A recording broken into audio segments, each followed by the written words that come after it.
Hello to all our viewers and listeners. And to the anti-spin and pips players, sorry in advance. Today, I'll once again be sharing some secret tactics with attackers. What do they need to do to beat you more often? More specifically, what moves should attackers use to play more effectively against defenders? This is part 2. A few days ago, we posted the first video with some life hacks for attackers. You can find the link to that under this video.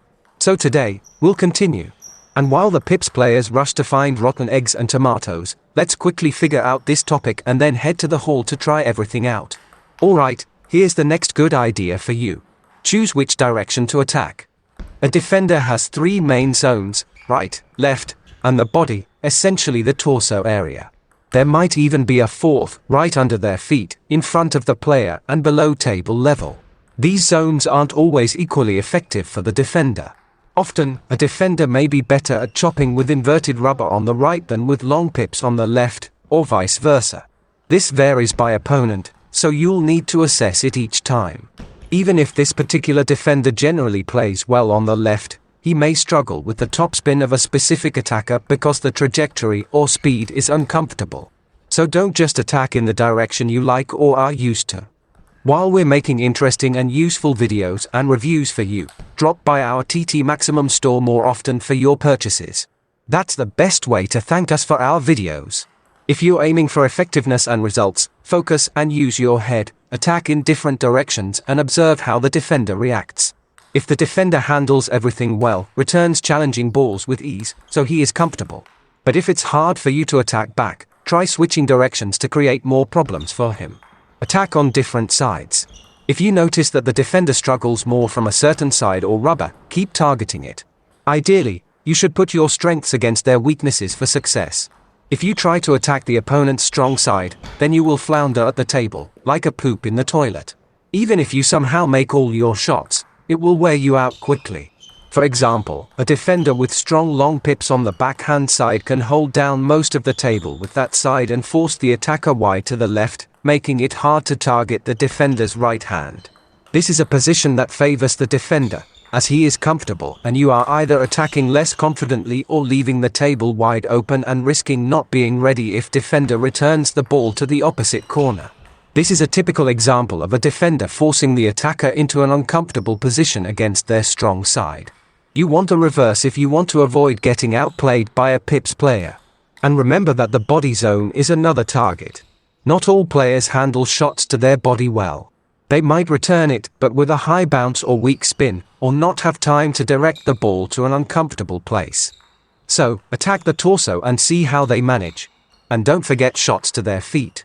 That's another gift they won't enjoy. Aim to make the ball was near their legs, forcing an uncomfortable position to return the ball.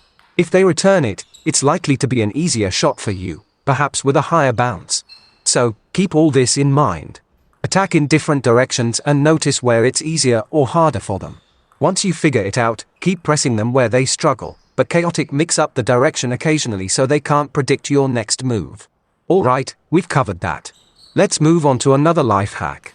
This might surprise some of you. When attacking a defender, reduce your spin. Don't faint or call me crazy. I'll explain everything now.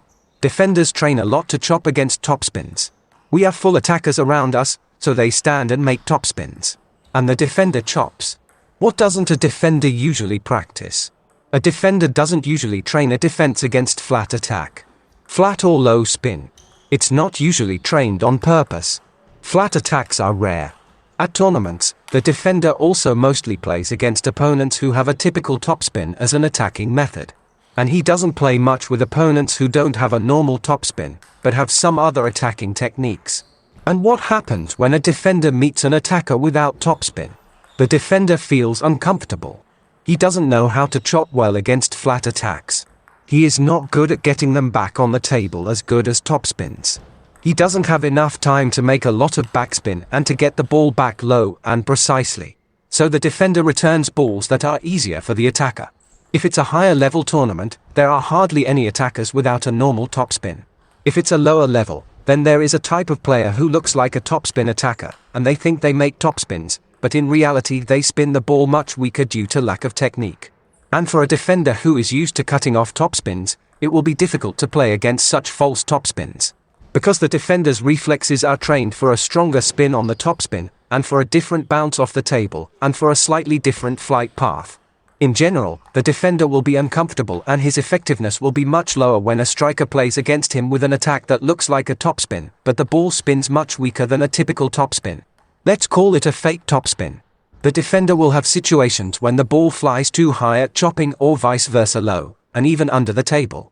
If you can do these fake topspins or other weakly spun shots, use them against defenders. But don't forget to switch it up with powerful spinny topspins now and then. It will be an unpleasant surprise for the defender when 2, 3, or 4 fake topspins come to him. He tries to adapt his technique for them, and suddenly after his chop, the ball flies very high. So change spinny and fake topspin. Change chaotically, and don't forget to smile and mysteriously giggle. And while I'm sharing this useful information, please like and subscribe. Those buttons won't click themselves. Lastly, to really put the nail in the coffin for defenders' hopes, use flat hits more often. Fast flat shots and counter drives are hard to handle. Speed is a most formidable argument. Attack flat against defenders. Make the defender feel like a whipping boy. And don't fear the consequences. Compassion is needed when testing hard liquor, when someone asks you to keep them company, because it's uncomfortable to drink alone. And when you are at the tennis table, be heartless, like a lumberjack to a tree. Flat shots or strong counter drives are tough for defenders. The speed makes it hard for them to execute a solid chop. They'll just aim to get it back on the table. If they do, it'll likely be a simple ball for you. But in order to do that, you have to be able to do flat kicks. If you don't know how to do a flat shot, run to the training hall and learn. Life without a flat shot is as dull as beer without vodka. Alright, to sum up today's video. First, attack defenders to their right, left, body, and feet. Observe how they manage each side and find where it's tough for them. Second, use more low spin or no spin attacks and don't forget about the flat shot. Defenders dislike it, it is making them sick. That's it for now. If you have any questions, ask in the comments.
Which